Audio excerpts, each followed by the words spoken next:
a todos los alumnos que están ingresando. Estamos muy contentos hoy día, es ya nuestra última sesión de esta sexta versión del curso para periodistas en el mundo financiero, que bueno, como las condiciones sanitarias nos permitieron hacer esto en forma híbrida, lamentablemente no pudimos avisar con la anticipación que hubiéramos querido. Entonces, la gran mayoría de ustedes en realidad va a estar desde las casas participando. Vamos hoy día a hacer esta sesión, la última, sobre el tema, que la verdad que es el tema clave en este minuto, que es el tema constitucional, y con esta mirada de aspectos económicos de la Constitución. Entonces voy a dejar hoy día con ustedes a Juan Jaime Díaz. Él es presidente de la Asociación Nacional de la Prensa, que además acaba de ser reelegido en ese cargo, quien va a moderar esta clase de hoy día. Juan Jaime. Gracias, Cecilia. Antes de partir esta sesión de este curso que se denomina Periodistas y Mercado Financiero, un 2021 desafiante. Quizás nos quedamos cortos con el año y debía haber sido Periodistas y Mercado Financiero un futuro desafiante, principalmente por las temáticas que se han tocado y en especial por la clase que veremos hoy. Yo quiero también partir agradeciendo a la Mesa de Educación Financiera y en especial al Centro de Estudios Financieros del ESE por las gran organizaciones de los cursos y la calidad de los profesores invitados. Como Asociación Nacional de la Prensa estamos nuevamente y muy contentos en poder colaborar en esta nueva versión de este curso para periodistas y profesionales de las comunicaciones. Nuestro objetivo como asociación es poder colaborar con la realización de estas iniciativas y otras y servir de puente para la capacitación y actualización de los equipos de reporteo de investigación de los distintos medios de comunicación. Consideramos que mejorar la comprensión de estos contenidos por parte de las distintas audiencias, a lo que nuestros profesionales se dirigen día a día, es cada día más y mucho más importante. Vamos a comenzar esta cuarta sesión que se ha denominado, tal como dijo Cecilia, Aspectos económicos de la nueva Constitución, con la exposición de dos importantes expertos en la materia. Le hemos pedido a cada uno de ellos que en su presentación que tenga 20 minutos de presentación y luego abriremos un espacio para que puedan realizar sus preguntas. Las personas que están en forma remota lo pueden hacer a través del chat y los alumnos que están presencial levantan la mano para poder ir también estableciendo un orden en estas preguntas. Nuestra primera invitada es Natalia González. Ella es directora de Asuntos Jurídicos y Legislativos de Libertad y Desarrollo, es abogada y tiene un máster en Derecho de la Universidad de Chicago. Y yo tuve la grata y gran oportunidad de poder trabajar con ella en temas vinculados a las comunicaciones en la Asociación Nacional de la Prensa, donde ella fue también directora. Natalia, por favor. Ahí, ¿se escucha? Gracias, Juan Jaime, y gracias al ESE por esta invitación. Y bueno, gracias a todos ustedes que están asistiendo hoy día a esta clase. Saludar también a Sebastián, mi correligionario, mi compañero. Si quieres, Natalia, te paras adelante. Perfecto, mucho mejor. Ya, excelente. Bueno, yo hoy día traje una pequeña presentación para acompañar esta clase, donde quisiera hablarles de los aspectos económicos de la Constitución y cuáles de esos aspectos son, a mi juicio, los que van a concitar un mayor debate. El primero de ellos es obviamente la pregunta clave, ¿no es cierto?, que respecto de cuál es el rol del Estado y de la sociedad civil en la economía, hacia dónde va a caminar nuestro país. Hoy día nuestra Constitución actual sin pronunciarse específicamente sobre la materia, sí tiene una inclinación y una preferencia, ¿no es cierto?, porque seamos nosotros, los privados, los particulares, quienes impulsemos el desarrollo económico de nuestro país. Y para eso nos garantiza una serie de derechos, para eso pone al Estado al servicio de la persona y dice que su finalidad es promover el bien común. Obviamente eso no significa que al Estado no le quepa ningún rol en materia económica. Por supuesto que sí. De partida el Estado tiene diversos roles, como es la producción de bienes públicos, ¿no es cierto? Y con bienes públicos me refiero a aquellos bienes que no son apropiables en estricto rigor por persona alguna, pero que sin embargo los necesitamos y nos beneficiamos todos. Estoy hablando de la justicia, estoy hablando del orden público, estoy hablando de la infraestructura pública, y ahí obviamente al Estado le cabe un rol. Por supuesto también el Estado tiene un rol en la corrección de externalidades que se generan en algunos mercados, ¿no es cierto? Donde nuevamente pueden haber aquí consecuencias indeseadas, negativas, que no necesariamente las sufre el que las causa y por lo tanto hay que regular esas actividades. Tenemos también un rol regulatorio, un rol normativo, un rol legislativo, hay un rol en la política social. Cuando nuestra constitución actual, ¿no es cierto?, dice que el Estado está al servicio de la persona humana y que su principal misión es atender al bien común, bueno, una de las cosas que componen el bien común es que el Estado de alguna manera garantice que todos tengamos acceso a igualdad de oportunidades para participar en la vida nacional. Parte de eso entonces tiene que ver con la política social que desarrolla el Estado para producir justamente esta igualación de oportunidades o tender a esa igualación de oportunidades de los habitantes del país. Por cierto, al Estado también le cabe el rol protector de los derechos de las personas, ¿no es cierto? Es un garante de que esos derechos y libertades se cumplan. Pero como les decía antes, nuestra Constitución pone de relieve entonces a la persona, es la persona la que está en el centro de la sociedad y es la persona la que tiene primeramente, ¿no es cierto?, la iniciativa para desarrollar sus proyectos propios con libertad, ¿ya? Desde mi punto de vista, la regulación constitucional actual, así enfocada, entonces, ha servido de base, creo yo, entre otras condiciones, por cierto, de la política pública, del desarrollo de nuestro país, en un clima adversarial razonable, por lo menos hasta el año 2019, para que nuestro país y nuestra nación hubiera progresado y para el bienestar de su población. ¿Qué sabemos hasta hoy de lo que proponen las distintas listas en materia del rol del Estado en la economía? Bueno, la lista de Chile Vamos en general es una lista que de alguna manera mantiene este principio, ¿no es cierto? La persona en el centro, un rol más limitado del Estado, lo que no significa que no tenga un rol.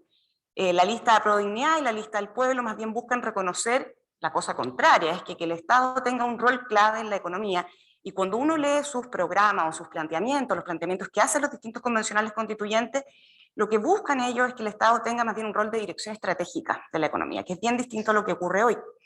La lista del apruebo o los convencionales constituyentes de la unidad constituyente buscan que el Estado tenga un rol más preponderante, pero no al punto que lo llevan las listas de Prodignidad y la lista del Pueblo, sino que más bien reconocer en la Constitución que nuestro Estado es un Estado social de derecho y que se reconozca el principio de solidaridad, que hoy día no es que esté ausente de la Constitución por lo que les explicaba antes. Y la lista de independientes no neutrales es curioso porque a pesar de que cuando uno los mira generalmente tienen una tendencia más de izquierda, esta declaración a mí me parece una declaración muy rescatable porque vuelven a poner a la persona en el centro, ¿ya? La persona está en el centro, al Estado le cabe un rol, por cierto, y como dice ahí, ellos abogan por un modelo de desarrollo inclusivo donde sí ven un rol más importante para el Estado. Les quiero hablar ahora de los tópicos que a mi juicio en materia económica van a ser de mayor debate, y el primero de ellos, creo yo, es el derecho de propiedad, ¿ya? Este es un derecho fundamental, ustedes lo saben, reconocido, ¿no es cierto?, por la Declaración Universal de Derechos Humanos, y yo quiero relevar el derecho de propiedad, porque sin derecho de propiedad privada, la verdad es que es muy difícil que nosotros podamos hablar de que las personas tienen libertad. Sin derecho de propiedad privada también es difícil hablar de que podamos ejercer acciones para hacer materializable la justicia. ¿Y por qué lo digo? Porque si nosotros no tenemos el derecho de apropiarnos de los frutos de nuestro trabajo, de nuestro esfuerzo, difícilmente invertiríamos, difícilmente nos esforzaríamos si todo ese fruto de ese trabajo va a ser apropiado por un tercero o buena parte de los frutos de nuestro esfuerzo.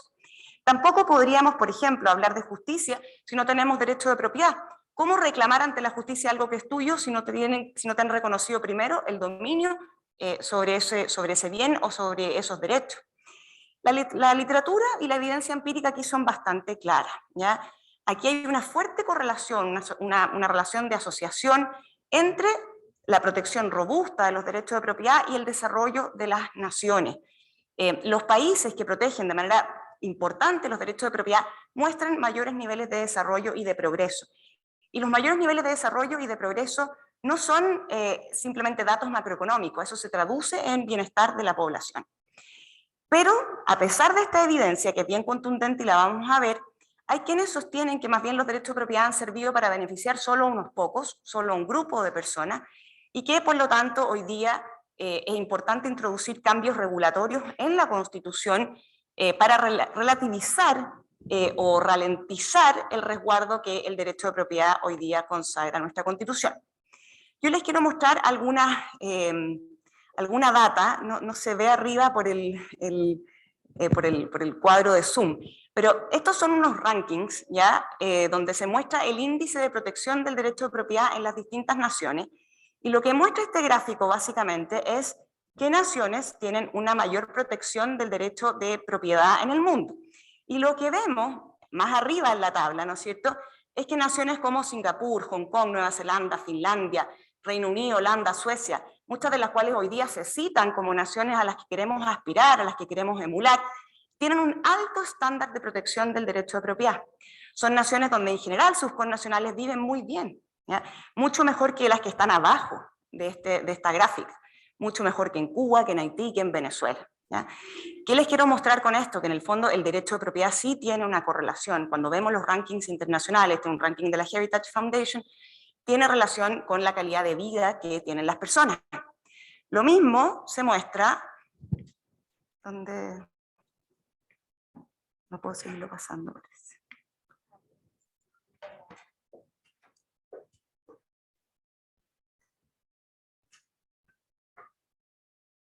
Ahí.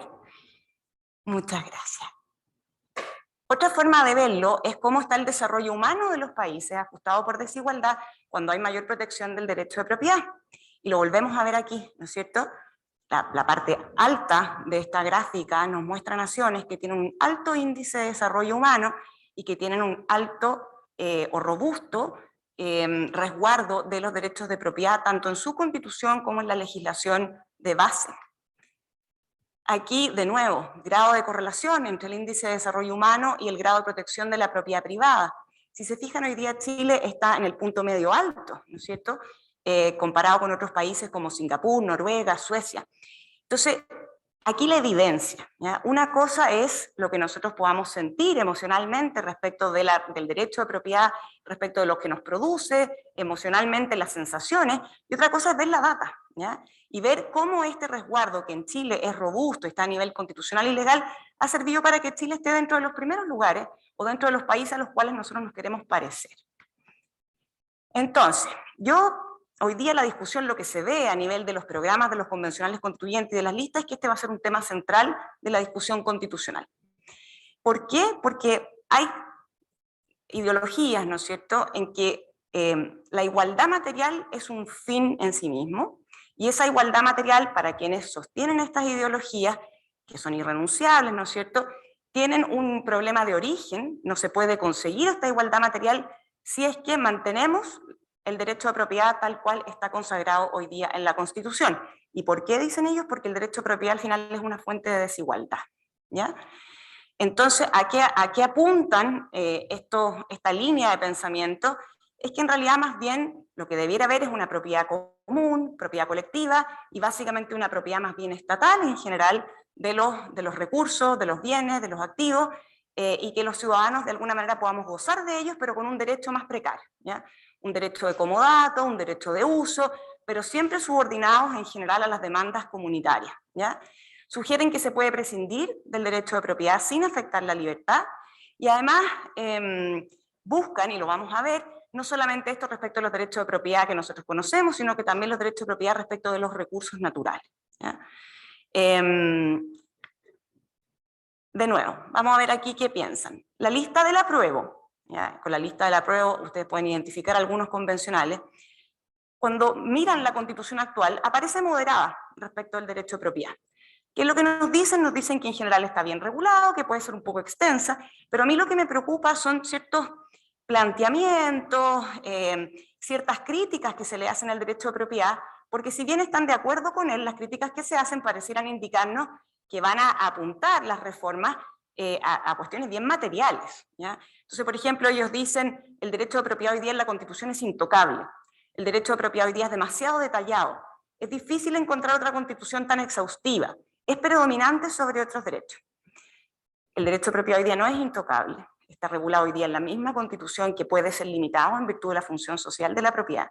Y la función social de la propiedad no solamente incluye cuestiones de seguridad nacional, cuestiones de salud, también incluye, por ejemplo, la conservación del patrimonio ambiental, cuestiones que hoy día están más ajenas en la discusión.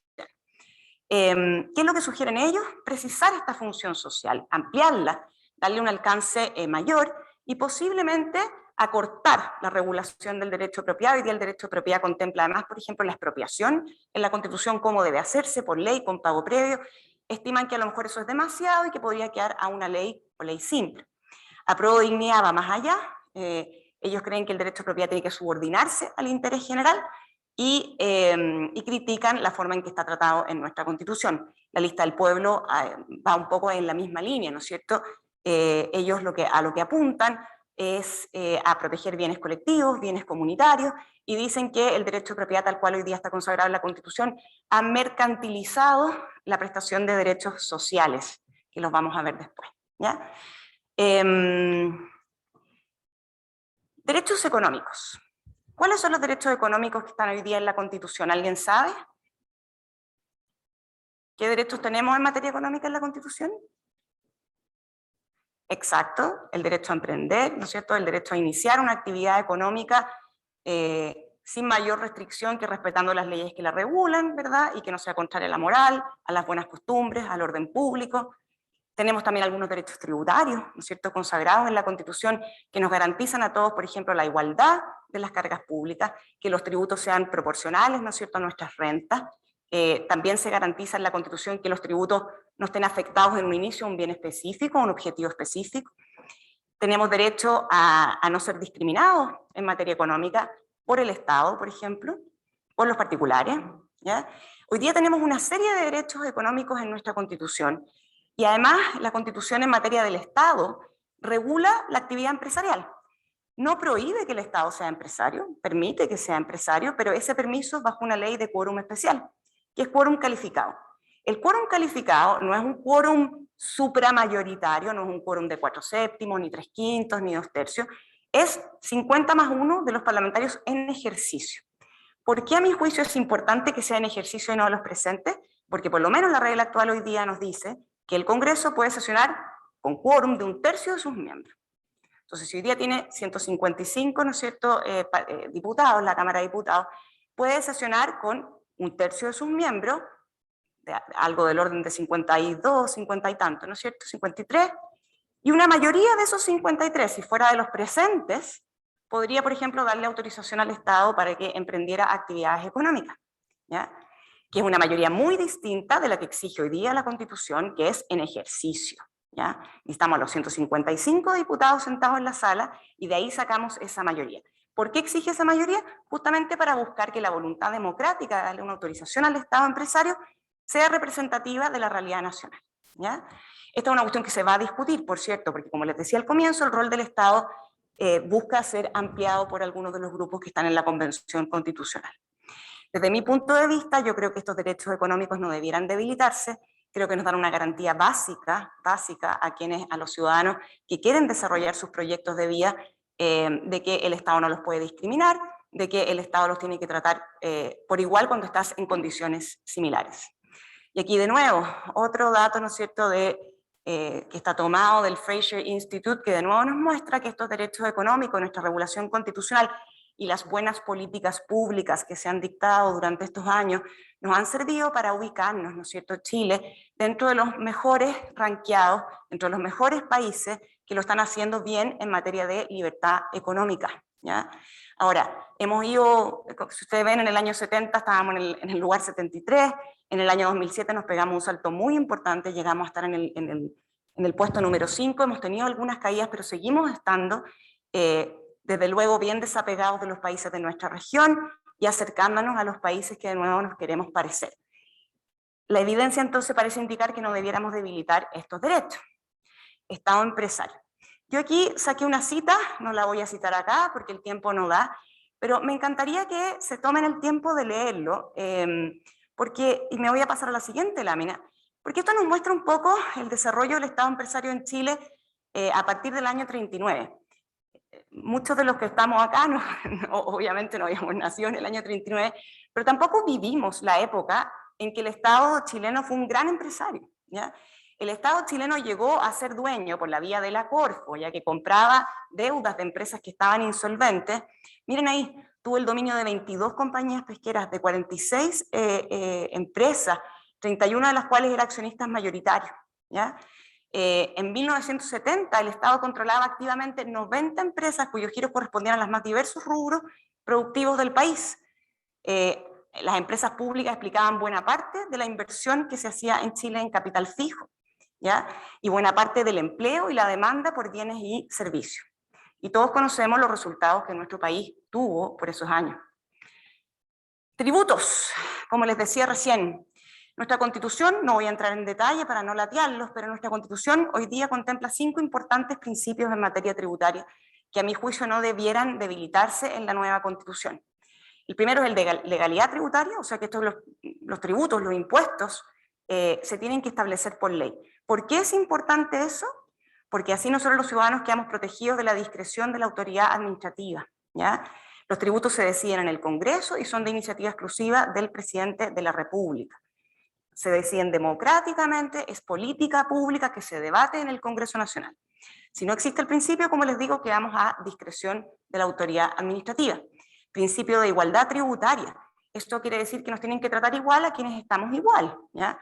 Entonces, por ejemplo, quienes ganan más, ¿no es cierto?, pagan más impuestos, quienes ganan menos hoy día pagan menos impuestos. Tratamos iguales a quienes están en una igual condición de base. ¿Qué pasaría si este principio no existe o deja de consagrarse en la Constitución? Bueno, entonces sí podríamos dar lugar a tratos discriminatorios, incluso arbitrarios, ¿ya? Principio de proporcionalidad tributaria, que es que haya una razonabilidad entre la carga tributaria y la base a la que se le aplica, ¿ya?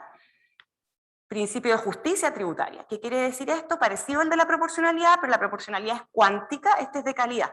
Esto quiere decir que a mí no me pueden afectar otros derechos con un impuesto, por ejemplo, que sea, un impuesto puede ser confiscatorio y afecta al principio de proporcionalidad, ¿no es cierto? Cuando me extraen más allá, ¿no es cierto?, de lo razonable mis rentas, pero ese principio a su vez vulneraría el de justicia tributaria. ¿Por qué? Porque está afectando mi derecho de propiedad. Y no es solamente el derecho de propiedad el que se puede ver afectado, ¿ya? Y el principio de la no afectación específica, esta es una buena práctica internacional. ¿Qué quiere decir esto? Que los impuestos ex ante no pueden tener un destino específico. Van a las arcas generales de la nación y según sean las necesidades, las prioridades de política pública, lo que se vaya consensuando en el Congreso, con el uso de los recursos todos los años a nivel del presupuesto, o con los proyectos de ley específicos, se va asignando. No hay una asignación ex ante. Eso ayuda a ordenar también las cuentas fiscales y previene la captura de esos recursos por grupos de interés. Derechos sociales. Esta va a ser una tremenda discusión en la Convención Constitucional. Nosotros hoy día, la Constitución reconoce libertades y derechos en que el Estado se abstiene. Por ejemplo, la libertad de expresión, ¿no es cierto? Ya. Pero hay otros derechos que se llaman de segunda generación, que son los derechos prestacionales, donde el Estado, más que abstenerse, tiene que tomar un rol activo. Le corresponde otorgar una prestación. Entonces, en estos derechos sociales, que hoy día nuestra Constitución contempla algunos, ¿no es cierto? Salud, seguridad, educación. La Constitución del 25 ya tenía, lo que vemos ahora es un afán por ampliar, ¿no es cierto?, el alcance de los derechos sociales. Y hay una tendencia, aquí hay un paper que yo cito aquí, del año 2014 de Jung y otros autores, donde se muestra una tendencia generalizada en las constituciones del mundo, sobre todo en las constituciones latinoamericanas, a constitucionalizar los derechos sociales.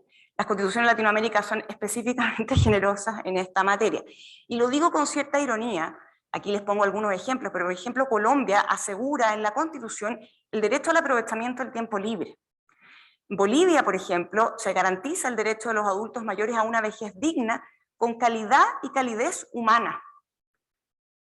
¿Es necesario que eso lo diga una constitución? Yo pienso que no, y pienso que al revés, genera unas expectativas muy grandes en la población y genera además una presión hacia el Estado muy importante para darle una materialización a estos derechos. ¿Qué ocurre con eso entonces? Es que se puede transformar esto en un riesgo de que sean derechos imposibles de solventar y una presión enorme al gasto público, ¿ya?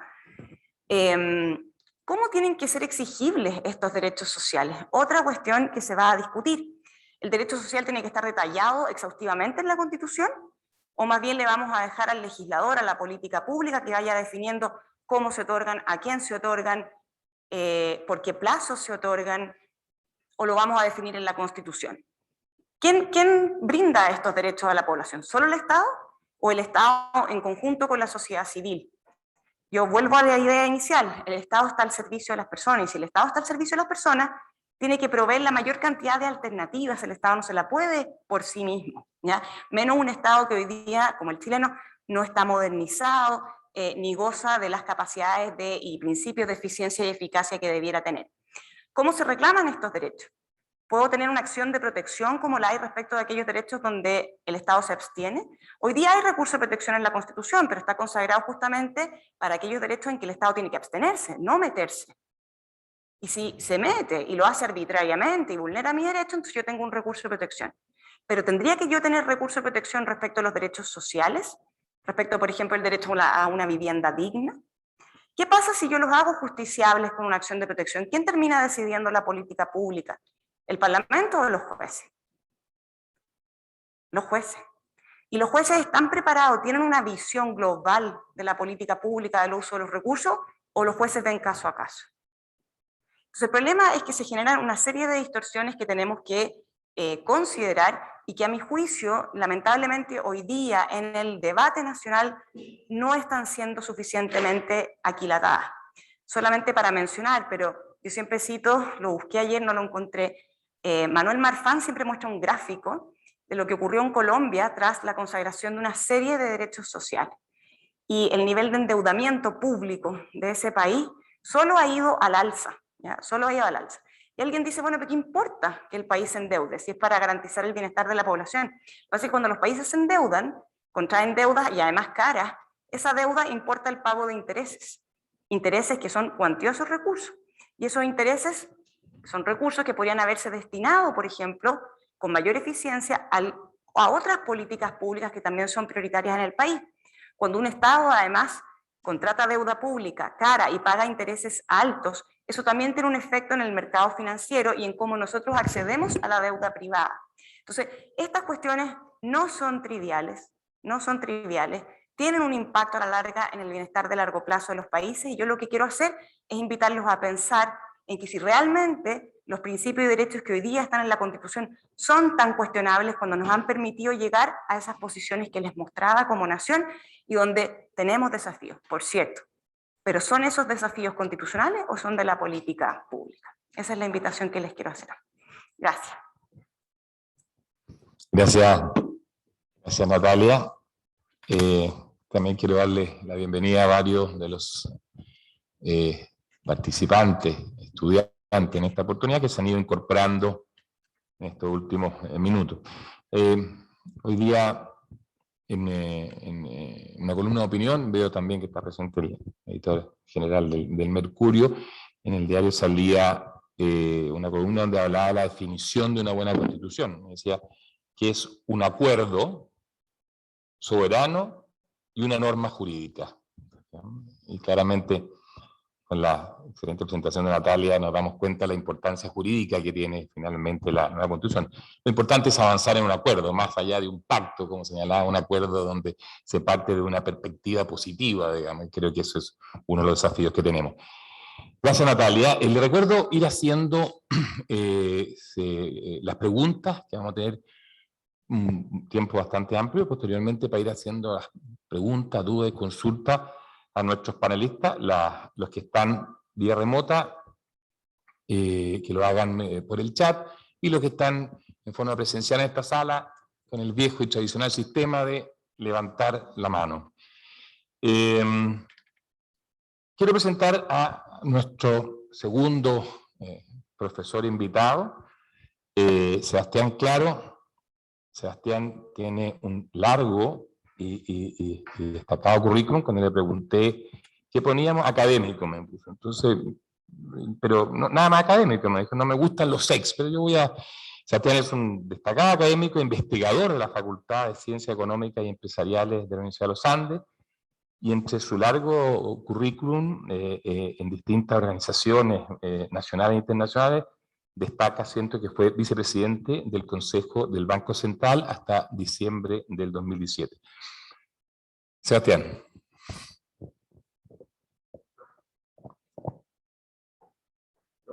¿Se oye ahí? Sí. ¿Dónde la agarro? Aquí. Ahí se oye. Perfecto. Bueno, quisiera partir agradeciendo a la Escuela de Negocios de la Universidad de los Andes por la invitación y a todos ustedes por estar acá. Natalia, Juan Jaime, un gusto compartir con ustedes este estrado. Vamos a poner aquí varios anteojos porque tengo torpedo y no sé cuál es el que me sirve a esta altura de mi vida. Quisiera partir con una presentación un poco general, quizás, para poner un contexto, antes de terminar aterrizando en 2 o 3 temas que me parecen de interés. Lo primero es reconocer que cuando hablamos de aspectos económicos de la Constitución, resulta difícil distinguir eso de lo que uno podría llamar aspectos políticos de la Constitución. ¿Por qué? Porque al final la Constitución establece principios y reglas que van a interactuar entre sí a la hora de definir la estructura económica y las políticas públicas que ahí se van a derivar. ¿A qué me refiero con eso? Las constituciones, y aquí estoy robando ideas de abogados más bien, tienen básicamente principios y reglas. Los principios son como, voy a usar palabras coloquiales, deseos, objetivos, grandes objetivos, que podría uno casi calificar como valóricos respecto de hacia dónde quiere que el país esté mirando. ¿Ya? Y las reglas son, de alguna manera, el acuerdo institucional, que dice, bueno, el país va a funcionar con tales instituciones, las instituciones van a tener tales restricciones, van a tener tales atribuciones, esto le corresponde a esta institución, esto le corresponde a esa otra institución, y de alguna manera los principios van a empapar el quehacer de estas instituciones. Entonces, cuando hablamos de una constitución, tenemos que pensar tanto en sus principios como en las reglas donde se establecen las instituciones que de alguna manera van a tener como objetivo buscar estos principios. ¿Ya? Ahora, las leyes y políticas públicas económicas, en materia económica, van a ser consecuencia entonces de los principios que se establezcan. Natalia se refirió con mucha profundidad a muchos de ellos, ¿ya? Y de las instituciones y de la forma en la cual las instituciones interactúan. Pero no solo las instituciones de orden económico, que una de las que primero podría asociar a una discusión económica, sino también las instituciones de orden político. La interacción entre ellas, cómo se produzca esa división de poder, llamémoslo así, va a repercutir íntimamente en cuál finalmente es la manera en la cual se llevan a cabo las leyes y las políticas públicas. Ahora, esta cuestión parece bien abstracta y de hecho es abstracta. Por lo tanto, yo quiero tratar de aterrizarla. Y para aterrizarla lo que quiero hacer es anclarme en una literatura que ha sido, seguramente muchos de ustedes han leído, y si no, yo les recomiendo tener un acercamiento a un grupo de autores liderados por un economista que se llama Daron Acemoglu. Acemoglu es un economista que escribió un libro, ha escrito muchos artículos, este libro de ¿Por qué fracasan las naciones?, con otros autores, y yo me quiero anclar de esa tradición, llamémoslo así. ¿Ya? Y lo que hace Acemoglu en ese grupo de trabajos es básicamente decir, mira, los resultados sociales y económicos de los países dependen del tipo de instituciones que tengan. Y el tipo de instituciones que tengan básicamente va a determinar el tipo de leyes y va a determinar la capacidad de adaptabilidad de los países a las condiciones cambiantes. Y lo que hace básicamente esta literatura es distinguir o tratar de estudiar qué tipo de instituciones distinguen a los países exitosos en términos de desarrollo social, humano y económico de los que no lo han sido. Y el calificativo para distinguir estos países es que los países exitosos tienen instituciones que ellos califican como inclusivas. En contraste, los no exitosos tienen instituciones calificadas como extractivas. Y la pregunta es, bueno, ¿qué caracteriza a las instituciones inclusivas? cómo estamos nosotros respecto a esa discusión y cómo la Constitución podría dejarse caer apuntando en esa dirección. Y esa es la lógica un poco de estos 15 minutos que yo quisiera compartir con ustedes. Las instituciones inclusivas básicamente tienen 5 características. La primera es que el poder no está muy concentrado. Y este es un elemento bien central y que va a permear toda la discusión constitucional, ¿no? ¿Por qué? Porque cuando el poder está muy concentrado, entonces, y no hay contrapesos efectivos, entonces hay un incentivo para hacer las leyes y las políticas públicas en beneficio de un grupo que tiene el poder. De alguna manera, la inclusividad de un diseño institucional permite bloquear de alguna manera esa tensión que siempre existe y más bien hacer leyes y políticas públicas en pos de un bienestar común y no en pos de un bienestar individual. Y por lo tanto, la desconcentración del poder, en términos generales, ¿ya?, es una característica de esta institucionalidad o diseño institucionalidad inclusivo, versus el extractivo. Lo segundo es un rol importante y central de los mercados en el quehacer económico y social de los países, ¿ya? Lo que dice Acemoglu y compañía es que los mercados juegan un rol central y que estos mercados tienen que ser competitivos.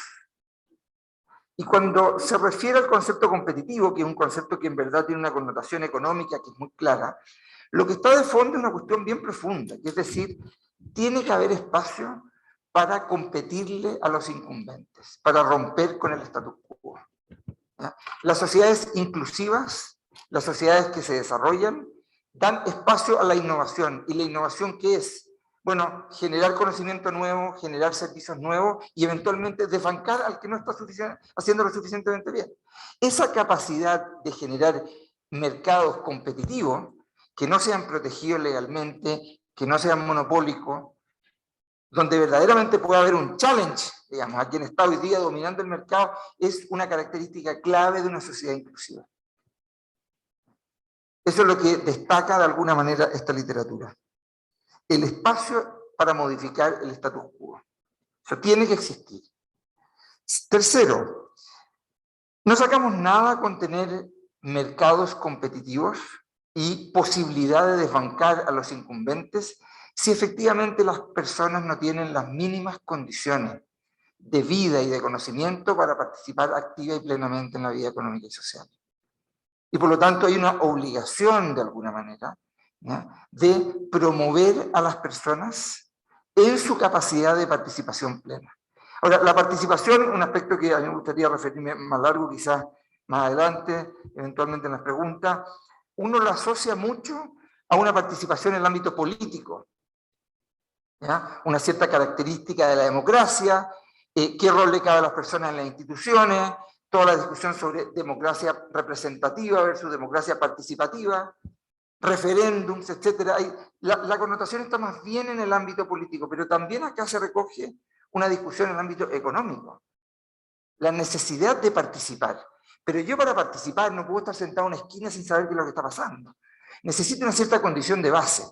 Y por lo tanto, los países con un diseño institucional inclusivo son aquellos que promueven a la persona para que la persona en plenitud pueda participar en esta vida económica y social. Cuarto concepto de estos diseños inclusivos: el derecho de propiedad está bien establecido. ¿Y cuál es el centro de esto? Es que las personas puedan captar el resultado de su esfuerzo. Ese es básicamente el concepto que está detrás. Más allá de la forma legal en la cual se escriba, se traduzca, se limita el derecho de propiedad, el concepto de fondo es la capacidad de captar el esfuerzo. Finalmente, las sociedades que han avanzado más, de acuerdo a esta literatura, en desarrollo económico, social, humano, son sociedades donde existen estas condiciones de inclusión, llamémoslo así, a las cuales yo me he referido, pero al mismo tiempo las personas en base a su esfuerzo tienen que ser capaces de obtener o hacerse de los beneficios o parte de los beneficios de ese esfuerzo. Y eso, el derecho de propiedad entonces hay que entenderlo de esa manera. Y un quinto punto, que es casi de perogrullo, pero pucha que es importante, es la existencia del Estado de Derecho. Y cuando hablamos de la existencia de Estado de Derecho nos estamos refiriendo a que existan reglas claras, no discriminatorias y que se apliquen a todos. ¿Ya? No hay algunos que están fuera de la ley, otros que están dentro de la ley. Esta inclusividad a la cual se refiere este diseño institucional es que verdaderamente la ley se aplique parejamente.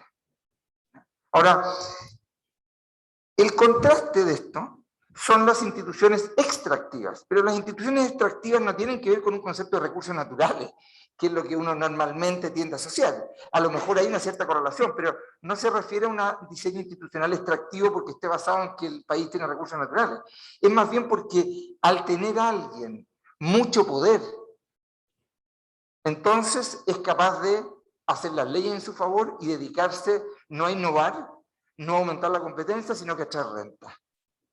Y por lo tanto, cuando el diseño institucional empuja en esa dirección, lo que termina pasando es que el desarrollo y la inclusión es mucho menor.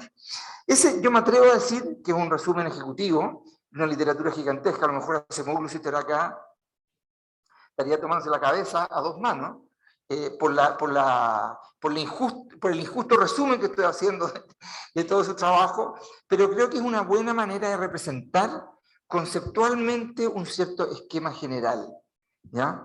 De cómo un diseño institucional, que obviamente tiene un mapeo directo en la Constitución, es relevante a la hora de apuntar hacia un desarrollo económico y social alto o hacia un desarrollo económico y social menor. Ahora, fijémonos en este punto. Las instituciones extractivas, entonces, reflejan un diseño institucional dominado por un grupo.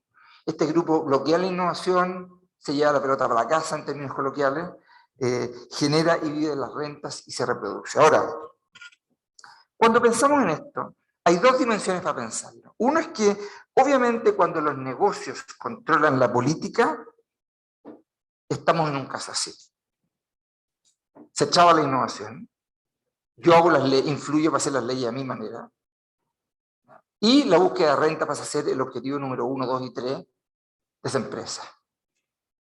Y por lo tanto, un diseño institucional donde los negocios controlan la política y el quehacer legislativo de política pública no contribuye a un desarrollo. Lo mismo pasa cuando el control de los negocios está en manos del Estado. ¿Y por qué? Bueno, porque el Estado también tiene incentivo a protegerse, también tiene incentivo a multiplicarse, también tiene incentivo a reelegirse y a buscar renta. Por lo tanto, ¿qué es el clientelismo? Bueno, el clientelismo es eso. Es cuando finalmente el Estado tiene demasiada influencia en los negocios. Entonces, yo creo que acá es interesante ver este problema y reconocer que es un problema cuando los negocios controlan la política y también es un problema cuando la política controla los negocios. ¿Por qué? Porque los incentivos finalmente no son muy distintos. El incentivo de clientelismo, de reelegirme, de buscar renta, sigue siendo presente para quien tiene el poder desde el Estado de controlar un negocio o para quien tiene el poder desde los negocios de controlar el Estado. Y entonces ese es el equilibrio que yo creo que, y la principal tensión que existe en un diseño institucional como el que se va a discutir. Y en mi opinión, mi modesta opinión, este es el punto central en la discusión constitucional hoy día. En cómo encontramos ese equilibrio, cómo se encuentra ese equilibrio. ¿Por qué? Porque existe hoy día una visión que yo en cierto sentido comparto, ¿ya?, de que la sociedad chilena todavía tiene grados de inclusión en un sentido general de la palabra, ¿ya?, que son deficientes, pongámoslo en esos términos, ¿ya? No quiero dar demasiado adjetivo, pero pongámoslo en esos términos.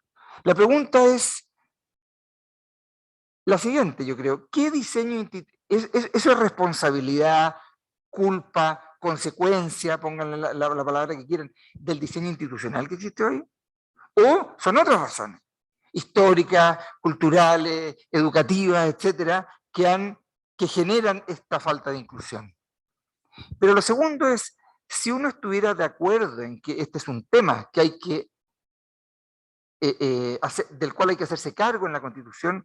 La pregunta es, bueno, si pensamos que hoy día hay poca inclusión, el diseño institucional, donde el Estado pasa a tener un rol preponderante, ¿es un diseño que nos acerca a mayor inclusión o nos va a llevar en el péndulo para el otro lado? ¿Por qué? Por las mismas razones que yo estoy diciendo. Porque el Estado tiene, finalmente, quienes se apoderan del Estado, tienen los mismos incentivos a buscar renta, a reproducirse y vivir de clientelismo. Entonces, creo que lo pongo de esa manera porque me parece que nos permite tener una mirada amplia y un poquito desde afuera de cuál es la verdadera discusión de equilibrios de poderes que se requiere en el diseño institucional para que finalmente la política pública sea bien hecha. Y lo digo porque la discusión constitucional que uno ve y que nosotros tenemos normalmente es una discusión en el fondo de política pública. ¿Ya? Y ese es un gran problema. O sea, si la discusión constitucional en la convención que se inicia este domingo, ¿ya?, se va a dedicar a discutir políticas públicas, estamos en problemas. No me cabe duda que cada uno de esos 155 constituyentes tiene intereses de política pública legítimos, ¿ya? Pero lo que estamos discutiendo no es sobre política pública, estamos discutiendo sobre cuál es el diseño institucional que va a hacer esas políticas públicas, ¿ya? Y ese es el punto. Y por lo tanto, creo que este paraguas conceptual respecto de qué son estas instituciones inclusivas, por qué esta institucionalidad inclusiva permite un mayor desarrollo, y cuáles son estos elementos son los que yo creo personalmente que debiera recoger esta discusión constitucional. ¿Ya? Ahora, entonces, en mi opinión, cuáles son los puntos recomendables de un diseño institucional? Uno, promover de manera efectiva a las personas. Eso va a tener implicancias, me voy a referir en un minuto sobre la discusión de derechos sociales, etc. Las personas tienen que tener, ¿ya?, un mínimo de libertad para participar en la vida económica social del país. Y esa libertad, por decirlo de alguna manera, quien la da o cómo se asegura, llamémoslo así, es con niveles de educación partiendo y con niveles de vida que sean dignos, ¿ya? Y por lo tanto creo que ahí hay un primer elemento que es importante de destacar. Lo segundo es asegurar competencia en los mercados. Y no digo que la Constitución tenga que poner estas palabras, digamos, pero la Constitución tiene que asegurar una participación importante en los mercados, ¿ya? No debe propender a la monopolización de los mercados, ¿ya?, a la provisión única, sino que más bien un mercado, un Estado pro competencia. Entonces, esos son los dos lados de la medalla, de alguna manera. Pro competencia, pro apertura y facilitando la participación en esos mercados por parte de las personas y las instituciones privadas. Tercero, establecer contrapesos institucionales. Esto es fundamental por la razón que mencionaba antes, de que aquí es clave que el poder no esté demasiado concentrado, y los contrapesos institucionales exactamente apuntan en esa dirección. Y por último, lo que quizás es inherente de una constitución cuando hablamos de reglas al principio es dirimir conflictos, ¿ya? La labor del Estado, entonces, en mi opinión, aquí no es sustituir a las personas, sino más bien, voy a decir una palabra media general quizás, pero elevar a las personas, promover a las personas, para que puedan participar de esta vida económica y social, ¿ya? Ahora, en concreto, ¿qué significan estos conceptos abstractos? Yo quisiera referirme a 3 puntos, tengo más, pero no sé si por tiempo quizás después podemos profundizar. ¿Qué significa en concreto respecto de algunas de las discusiones que estamos teniendo en la Constitución? ¿Ya? Más allá de estos conceptos generales. Uno, acá hay una discusión sobre el rol del Estado, Natalia se refirió con mucha profundidad a eso. Yo quisiera agregar 2 o 3 temas. Uno es, ¿cuál es el alcance de este rol promotor del Estado de las personas?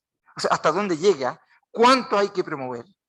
¿Ya? Y la discusión sobre derechos sociales finalmente yo la entiendo en esa lógica, ¿ya? Es decir, bueno, el Estado tiene que proveer o promover a la persona, ¿ya?, para que pueda participar, Y la pregunta es ¿hasta dónde?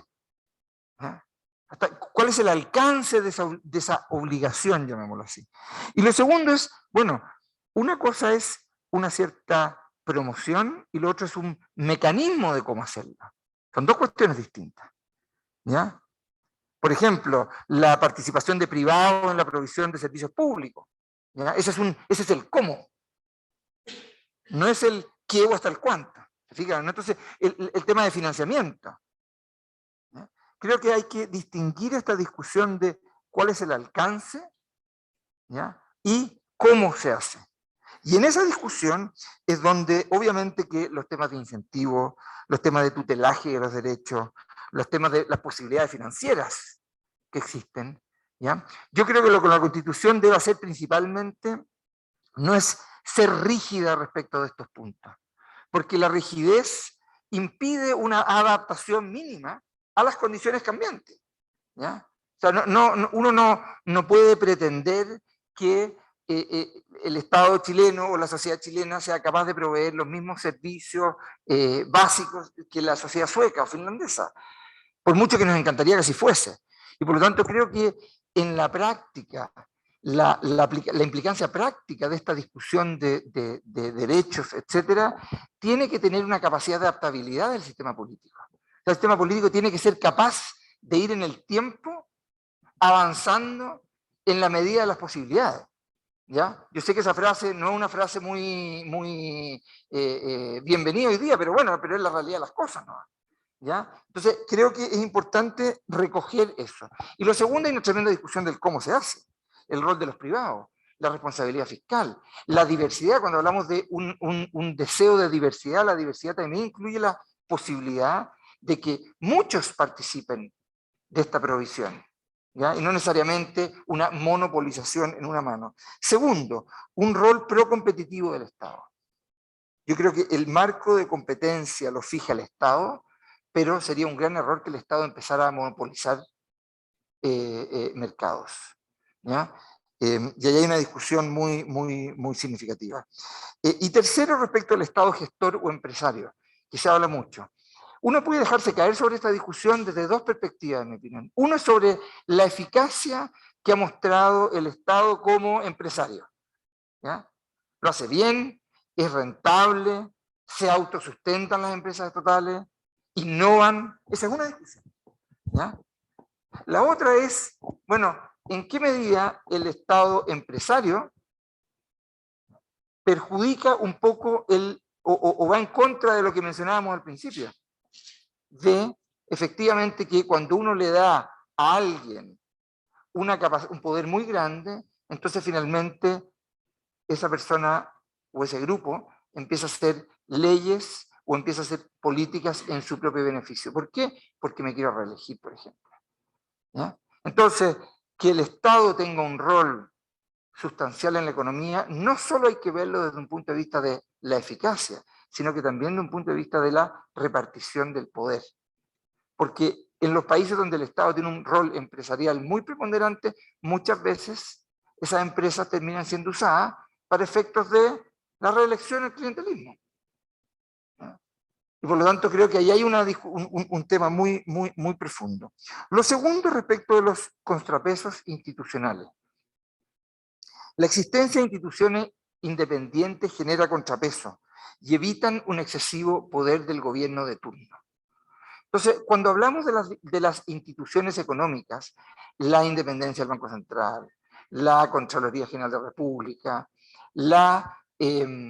por ejemplo, el proceso presupuestario, que es una regla, es una institución, no tiene una oficina el proceso presupuestario, pero es una institución, ¿ya? La iniciativa exclusiva del presidente de la República en materia de gasto e impuestos es una institución. ¿Qué son esos? Son reglas. ¿Qué es lo que hacen? Limitan el poder del gobierno de turno.